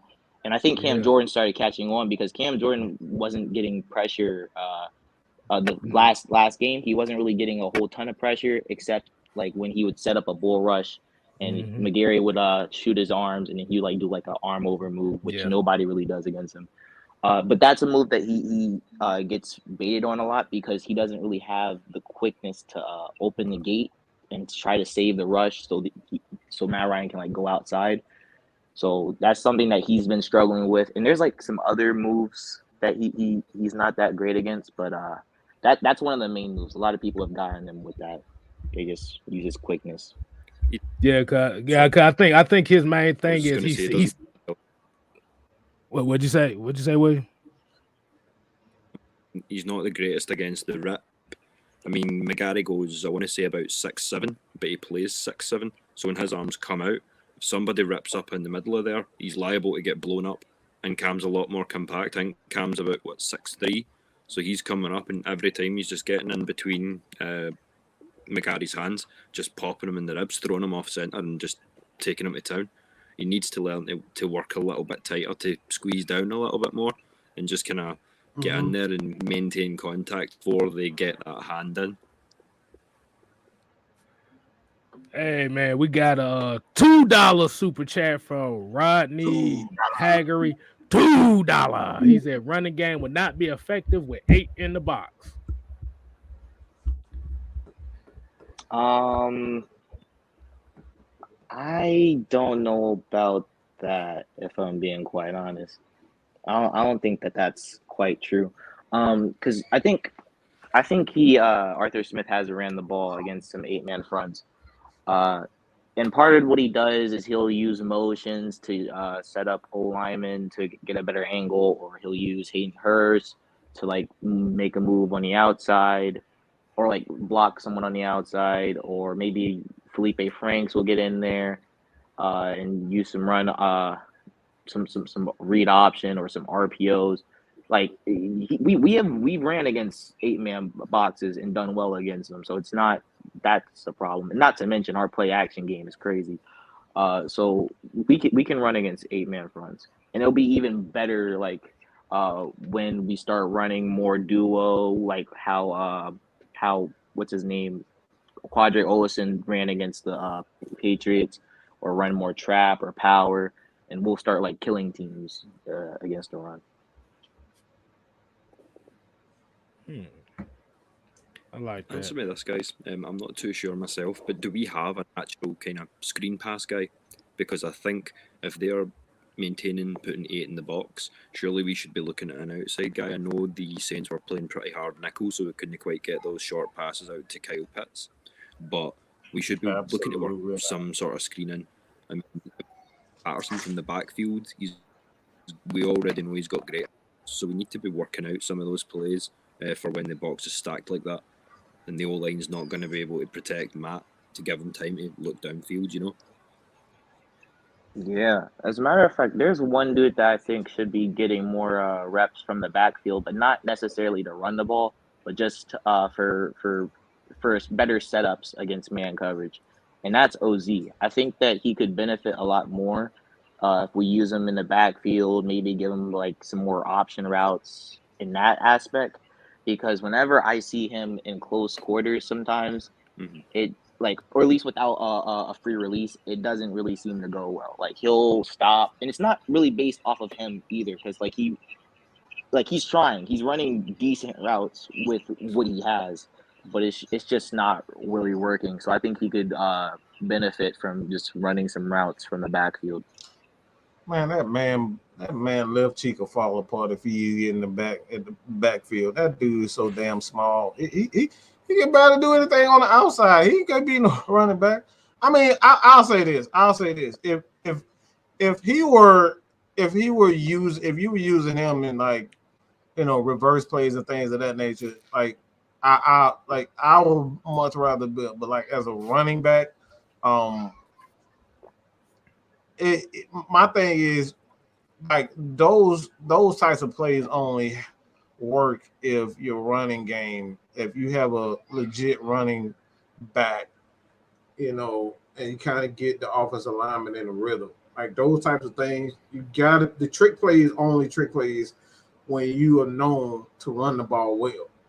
That's first and foremost. So we can say open the plays up all you want, but if you can't run the ball, offensive line isn't in a rhythm, none of that trick play, because Matt Ryan barely had a half a second to even throw the ball today. So like I said, the reason why I like that shoulder pass is because Matt Ryan did not have any time to do anything. So shoulder pass is actually how you kind of get the defense to second guess coming full speed at him. So like I said, I like it. It just didn't work. Well, I'm not saying that OZ should be used as a running back, but I know that, for example, with Cooper Kupp, he had some snaps against the Colts game like earlier in the season, and I took note of that. He just ran a few routes from the backfield because he's very deceptive with how he runs routes. Like like Man, it's many Einstein. good wide receivers. He's Einstein. That Einstein at wide receiver, man. That's Einstein at wide receiver. That's true. And I think Well, I'd OZ heard it teased as well. We may be in. Mhm. I don't know. Mhm. I think that OZ can do well against off coverage, and using him from the backfield just gives him free releases. So when he starts building up speed, he can start attacking people's leverage, and I think that that's where he's most dangerous.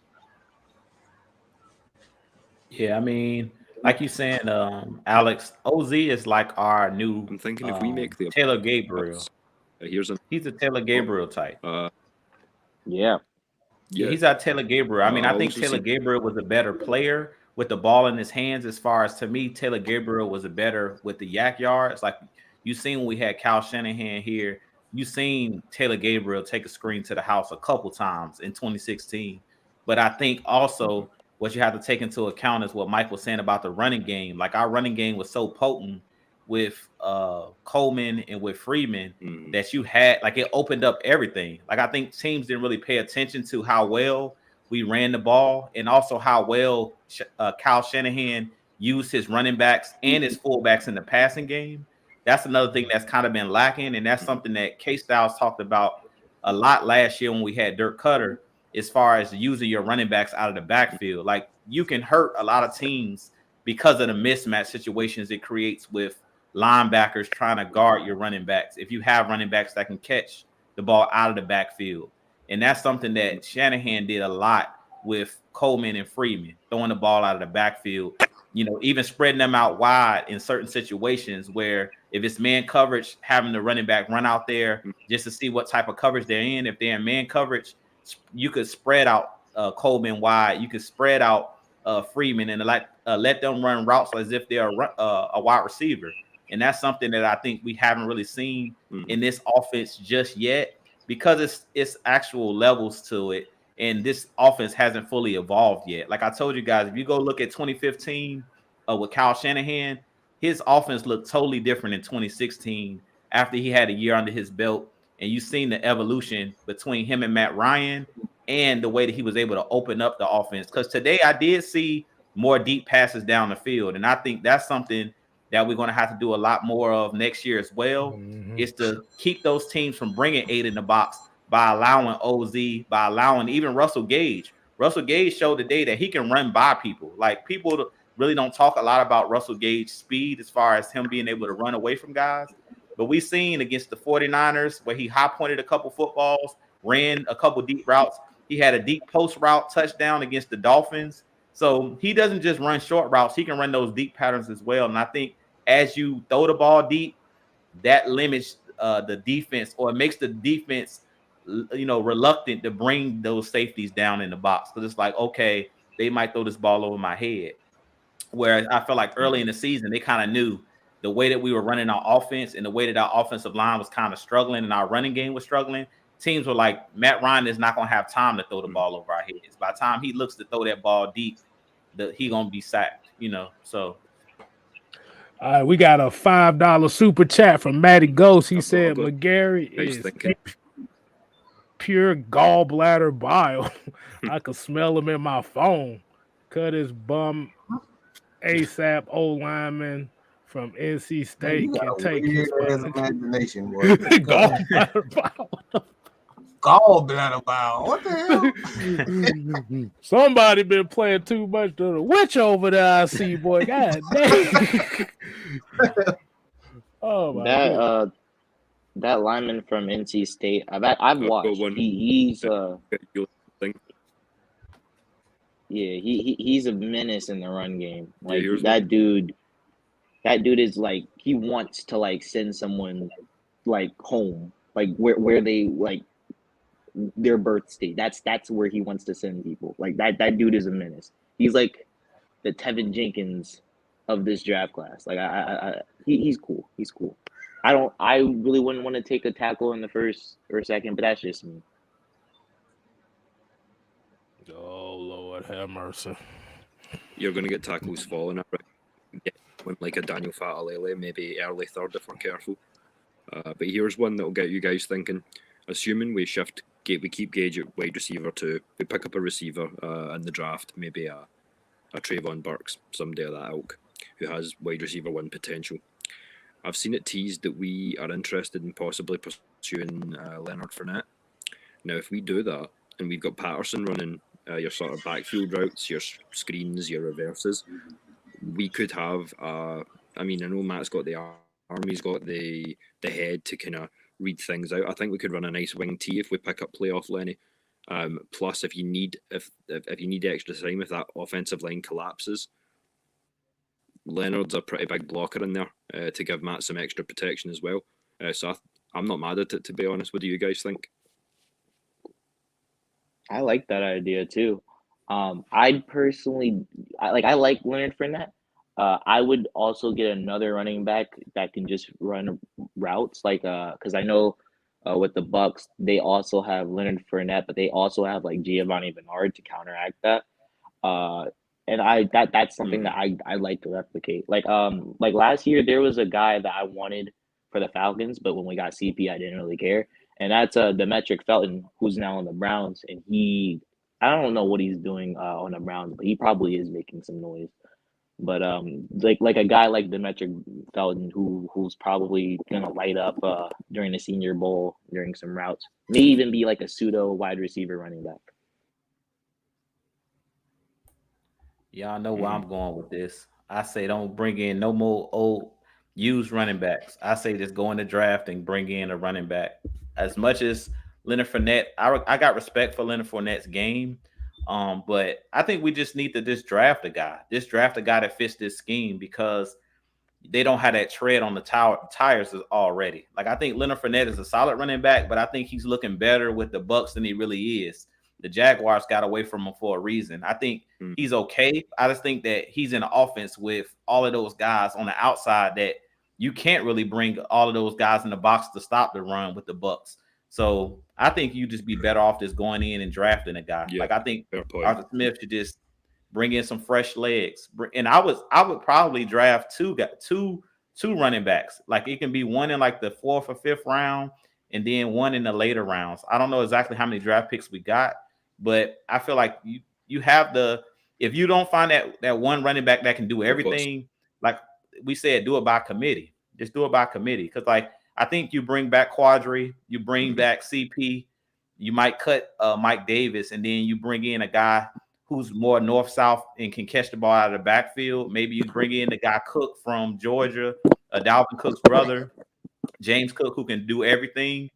And then you possibly bring in maybe some guys, whether it's off of somebody else's practice squad or off of free agency. But I'm just pretty much done with bringing in the Steven Jacksons, the Todd Gurleys, but it seemed like with the Falcons, we've always gotten burned when we try to bring in. The only one that worked out was Michael Turner.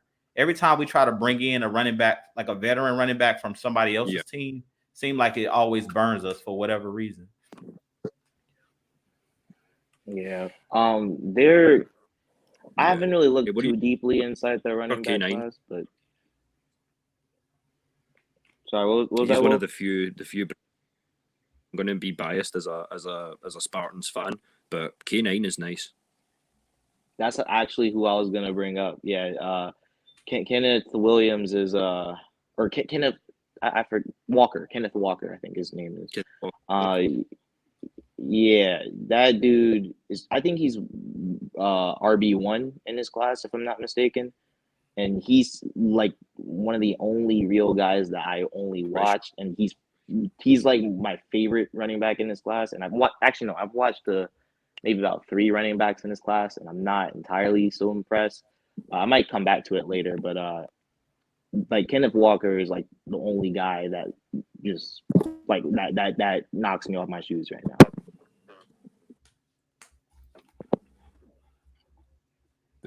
Definitely. And like I said, man, as is looking in the draft right now, like you said, anybody's better than Mike Davis right now. And K-Style, let me just say this real quick for the people in the chat. I appreciate y'all putting Warwick Dunn's name in there as well. Yeah, Warwick Dunn was another guy, another veteran running back we brought in that worked out. But lately, all of the running backs that we brought in, like out of free agency, it just hadn't worked out for us. We better off like Tevin Coleman was drafted, and Freeman was drafted, and to me that was pretty much the best running backs that we had over the last 5, 6, 7 years. They were a good tandem, and both of those guys were drafted. But from what I hear, just from like rumblings, I hear a lot of people talking about this running back class and that they're impressed. So I think that there's probably going to be some quality down the board. I just haven't seen it yet, but I like. Well, actually, my favorite position when it comes to depth in this class is edge. Like there are approximately 17 guys that I think that we could take between rounds 1 and 2, and they would be decent. Like they would come in and they would at least get some pressure and probably get a few sacks, maybe around 5 or 6. Like just off rip, just 17 guys, and I really like this class when it comes to just that position alone. All right. We might well go ahead and start winding it down here. Go definitely appreciate everybody tuning in. This is the final post-game show of 2022 season. You always get it's 21-22. You know what the hell I mean? Ain't no damn 21. Hey, it's still considered 2021-2022, motherfucker. Goddamn. That's true. So 2021 season is over with. We definitely appreciate y'all sticking with us. 2021 is done in 2022. How about that? Whatever the hell it is, the season's over.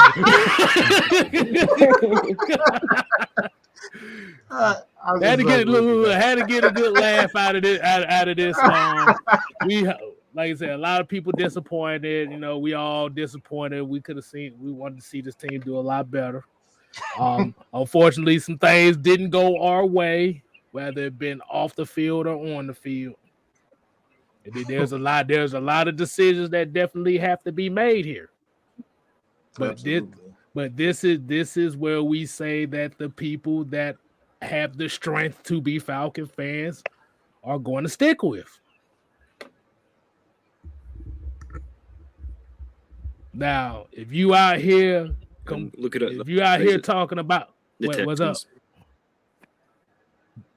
Exactly. No, I'm just saying it could always be worse. We ain't the Texans. Right. Yeah, you got that right. Mm-hmm. We know that. We could be the Browns for 20 years. Hey, we could be Buffalo for 20 years. Please don't. Before they got whatchamacallit. No, sir, please.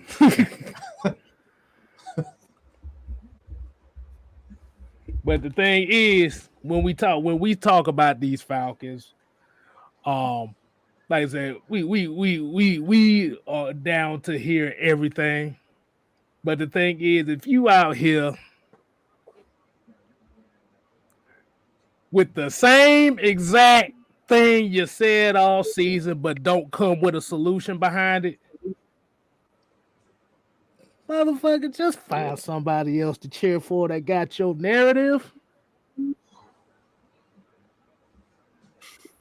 I know we all about sick and tired of those folks coming with the same exact thing. I'm gonna throw up to Stone Cold Steve Austin.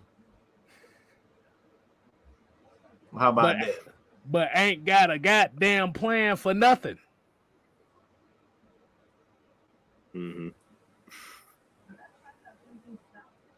So I think we're going to have lots to discuss in the season. Oh yeah, I'm already ready.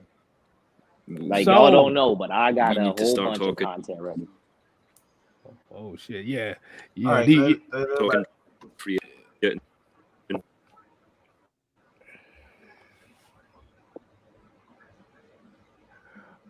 All right. So go ahead, Alex. Let you go ahead and kick us off with your final words. Well, the season is now complete, but boy, is it just starting. Like this is when the real excitement happens. I advise all y'all Atlanta Falcons fans to rewatch some of the games because it'll be helpful to know who we're gonna keep and you know, who might we not see next year. But I got a whole lot of draft prospects that I can't wait to share with y'all. So just stay tuning in and Falcons for life. Hey, before we get to William, let me get this $10 super chat out the way from Matty Ghost. He said defense, George Karloftis, Trevon Walker, Logan Hall, Michael Clemens, Perrion Winfrey. I'm not gonna say That's a good the shout. size. Karloftis is nice. Oh yeah, there are some guys, and he didn't even say Ajabo. He didn't say Majai Sanders. He didn't say Josh Pascal. He didn't say Nick Benito. He didn't say. I'm gonna stop. I'm gonna stop. That's the thing. Yeah, I'm, that's I'm, the I'm, that's the thing. That's definitely what we got. We got to. That's just outside the big two, of course. Right. We got to start looking at names that nobody's talking about because, like, we could talk about Jordan Davis. We can talk about Jobo and Hutchinson and stuff like that, but it's not a guarantee that we'll be able to pick him because we may want him. But what if the team before us want him? You already ain't got enough money to pay your team. We need to plan B. Exactly. So you going to trade up? I mean, with the amount of seconds we have, we might as well trade up. But that I'm gonna hold that later. Hey, that could be a possibility. Like I said, we don't know. But go ahead, William. Go and give us your final words now. Yeah, I just wanted to thank everybody for joining us. I know it's not the way we wanted the season to end up, but we played our hardest to the end. We've come out with a lot of positives. Me and the rest of the guys have got a whole lot to kind of round table over because we've got a lot of exciting times coming up, not just in terms of the NFL and the Falcons, but also in terms of what's going on behind the scenes too. So keep your eyes on the content, keep getting involved, keep the donos coming, keep showing love, keep showing support. As I say, I'm going to be here next season and on and on and on if I possibly can. It's a great honor to be part of the Atlanta Falcons nation because we are worldwide. But yeah, we're going to be doing draft. We're going to be doing free agency. So yeah, keep your eyes on it because season doesn't stop here. Exactly. It's 365 over here. Go ahead, Drew, man. What you got for the people? That's it. Well, I want to thank everybody for tuning in as always. Like we always say, look, it didn't end the way we wanted this season to end. But look, we split with the Saints. I can't remember the last season we actually swept them. But we know that these games, those are our bitter rivals.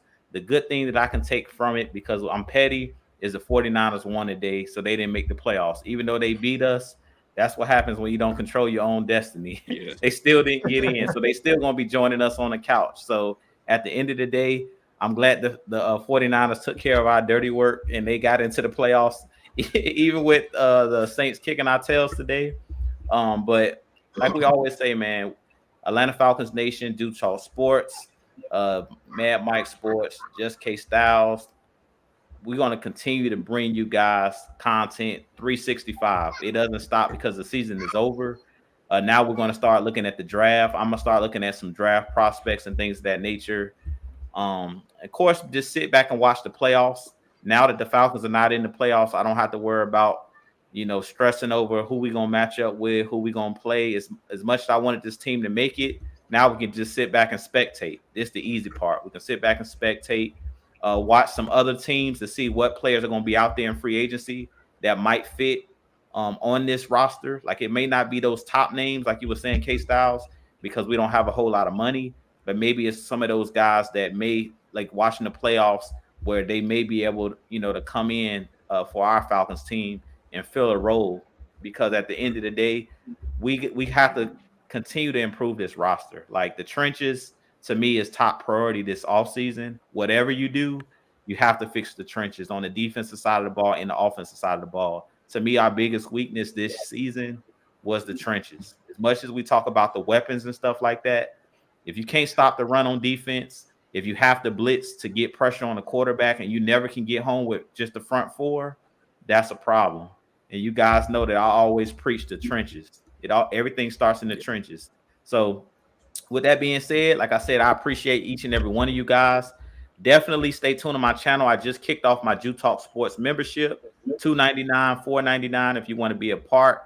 Definitely join. Jews Flock is what I'm calling it. You guys let me know. Maybe I'll put it on my community tab. I was trying to think of a name that's not Bird Gang because everything is Bird Gang. And you guys on the panel can let me know what y'all think about the name. But Jews Flock right now is what my membership, for the people that join the membership. I was trying to think of something that had birds in it, but you guys let me know if y'all like that. But for the ones that join the membership, I appreciate you guys. And each and every one of you guys to just hit that like button. Like, let's get the algorithm going. Even if you don't have, hit the join my membership, please hit the subscribe button, hit the share button. We want to get it out there on the algorithm so people will know about our channels and people actually view the content because we got good content when they give you guys. It's a lot of negative sports media out here, especially for our Falcons. So we're giving you guys the positive content, the stats, the facts, and the truth about our Falcons. With that being said, I'm going to kick it back over to you guys. But I appreciate you guys, and I appreciate Atlanta Falcons because this platform here, it gives all of us. I know put me on a bigger stage where I could reach more people, and that's what Atlanta Falcons Nation is about. So if you want to do this, get behind the mic and talk Falcons. Look, all it takes is a cell phone. All you need is a cell phone and a camera. Hit play and do your thing. But with that being said, I'm gonna kick it back over to you guys. I'm gonna go next here because Seahorn just really did. This is the time of the year where you normally catch your K Styles rants is when somebody bring up Mel Kiper Jr. punk ass. I'm about sick of this motherfucker I can't as wait. it is. Oh my god. No, yeah. I about to say, boy. I say if Mel Kiper Jr. is picking players on my team, you might well throw that franchise away because ain't no way here. So instead of looking at Mel Kiper Jr., you check your boys over here at Atlanta Falcon Nation. Well, we're gonna be looking at the prospects and we're gonna do our damn thing as well. But for real though, like I said, it's been a long, tumultuous season. Like I said, no playoffs. Hey, it is what it is. This is what the game of football is all about. You ain't gonna win all of them. Mm-hmm. But you gotta put the right. K Styles, Go ahead. if K Styles catches Mel Kiper, put a QB at our pick, Christmas is gonna come twice this year.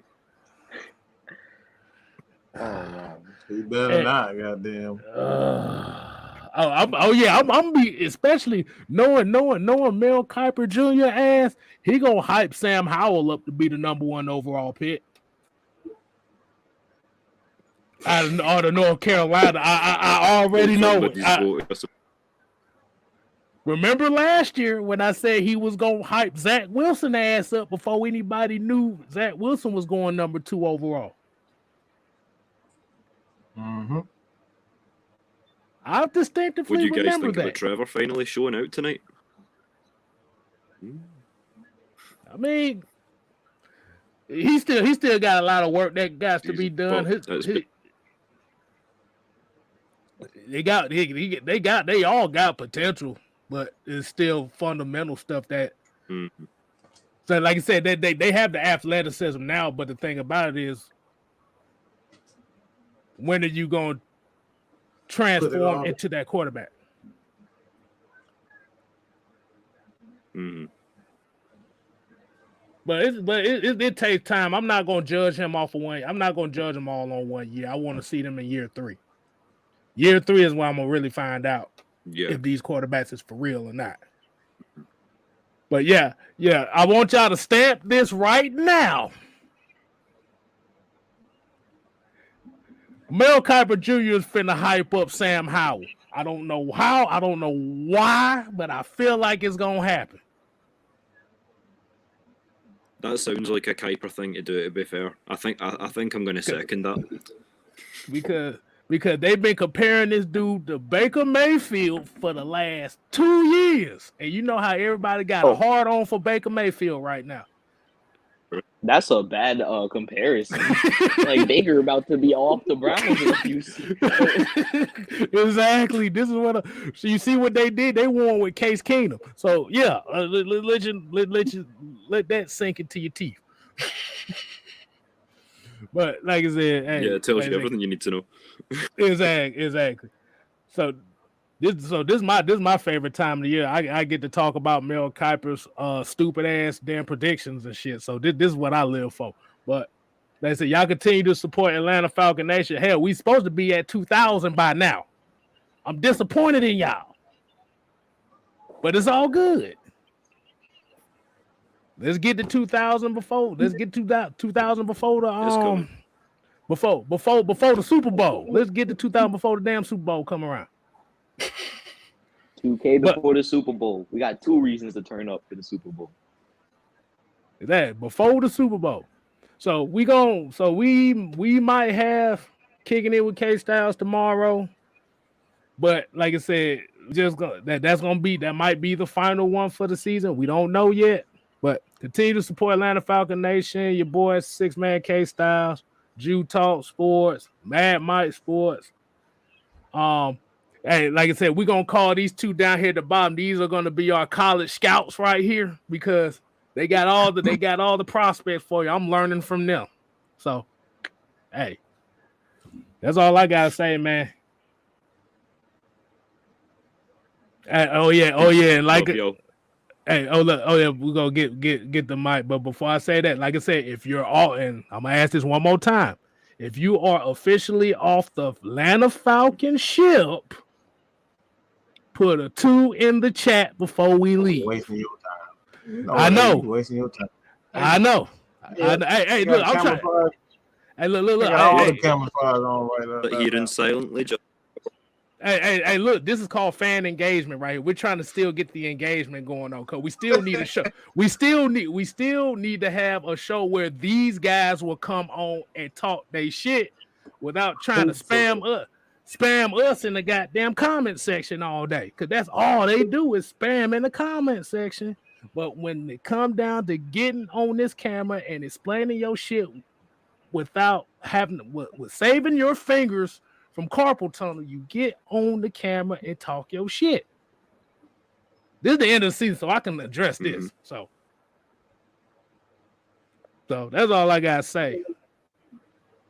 Cause I saw Mr. Facts in here today, so I didn't want to say nothing about that. But that's all I gotta say. Go ahead, Mike. Let you go ahead and get your last one in before we close it out. We're gonna talk for 2 hours and then tell me to close it. I did. Oh, what the hell?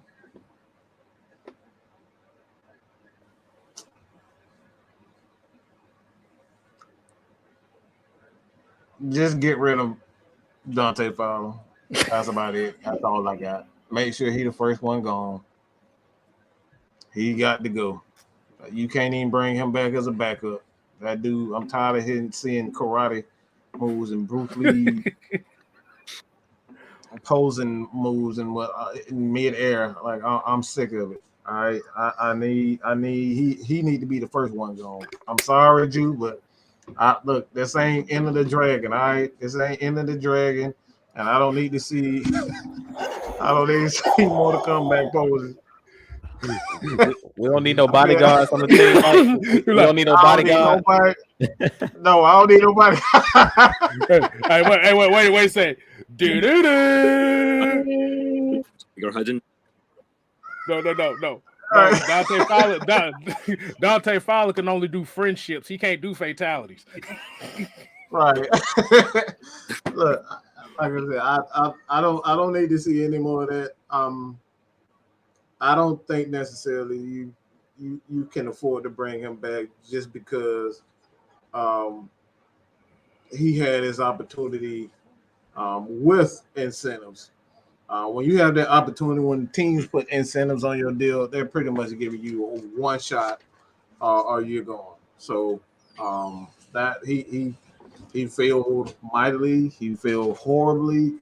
And what I'm most disappointed is he literally didn't change his game at all. He didn't change his game at all. He kept doing the same dumb shit week after week after week after week.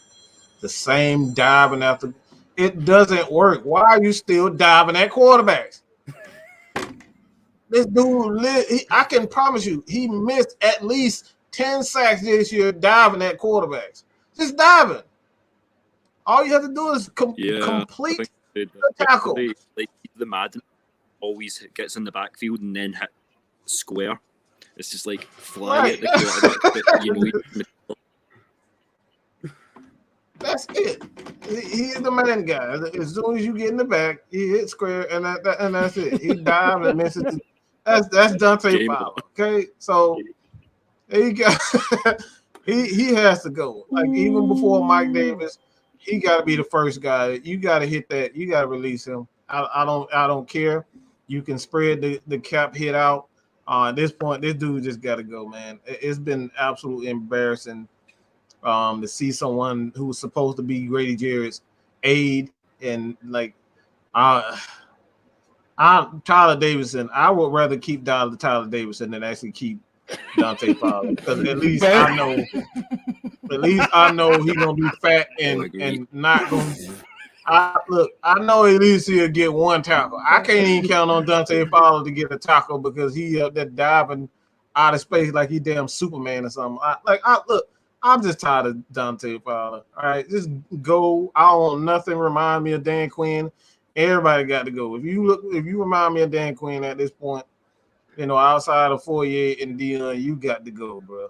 Pieces, deuces. That's all I got to say about that. Season finale. Get Dante Fowler as the hell up out of here.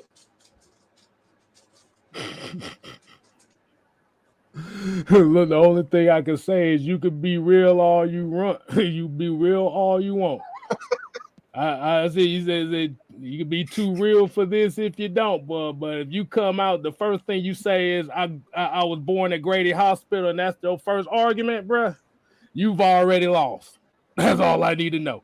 But born at Grady Hospital. That's that's the main thing they always start off with is I was a Grady baby, oh Lord, we got one of these. So and just let you know I was born at Grady Hospital too, and I'm not using that as no excuse on why this team sucks. We talking about a team. We ain't talking about where you was born at. So until next time. AFN, we ain't here to play. We here to stay. You ain't got to go home. But you sure that off the hell. Get the hell up out of here. Deuces. See, hey, the bell is coming back next year. I'm going to have a new prop next year. Don't worry about that. I'm coming with something. You gonna make me step my game up. Hey, I don't like the slogan, but I still rep the Falcon thing. All right. The double eights, my boy. Oh, double eight. Yes, sir. Yes, sir. Yes, sir. All day.